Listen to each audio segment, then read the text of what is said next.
কান্নাই বলা যায় একরকম। খিদের জ্বালায় বুঝি মহাকাব্য ফেটেছেন হর্ষবর্ধন। তিনি আওড়াচ্ছেন, স্পষ্ট আমি শুনলাম, পেটের বড় জ্বালা, দুই হাত পা লটর পটর, কর্ণে ধরে তালা। উৎকর্ণ হয়ে আমি শুনলাম। তারপর তাকে শুধালাম, তার মানে? তার মানে চলুন না, আপনি টের পাবেন এখুনি। আপনাকে কেমন লটর পটর খাওয়াবো। সে আবার কি? আমি থমকে দাঁড়াই। না, কোথাও গিয়ে লটপটানি খেতে, লটপট করতে আমি রাজি নই। করতে না মশাই, খেতে হয়। লটপট এক রকমের খাবার, এক পাইস হোটেলে খাইয়ে থাকে, সেইখানেই যাচ্ছি আমরা। অলিগলি পেরিয়ে আমাকে নিয়ে উঠলেন তিনি গিয়ে এক পাইস হোটেলে।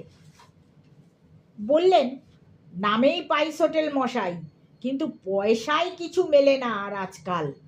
টাকার কারবার সব। মাছের টুকরোই বলুন আর মাংসের টুকরোই বলুন, সব 1 টাকা করে দাম।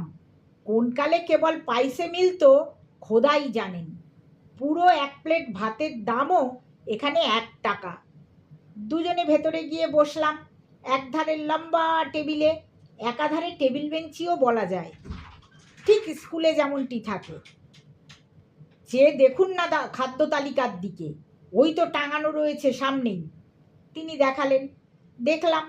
সত্যি, মাছ ভাজা, মাছের ঝোল, মাছের কালিয়া, দমকারি, মাংসের প্লেট, রকমারি খাদ্য, থরে থরে সাজানো। চক্খরির দামে কেউ 1 টাকার কম যায় না।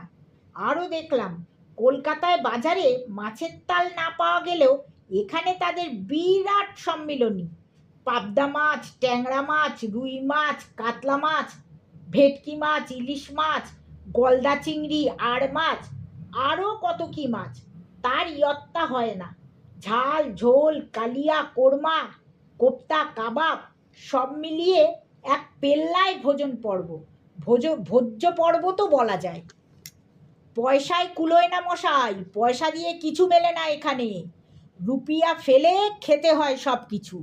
ওই যে লোকটি দেখছেন বসে আছে কাউন্টারে, উনি এই হোটেলের মালিক, অনেক টাকার মালিক মশাই। দেখলে চেনবার জোটই নেই, বসে বসে রুপিয়া গুনছেন খালি। আমি বললাম, বহু রুপি বলুন তাহলে। পয়সায় কুলোবে না বলে 100 টাকার নোটখানা এনেছি। দেখালেন তিনি। সব টাকাটাই উড়িয়ে দিয়ে যাব, তার কবে ভালো খাওয়া হয় না আজকের দিনে।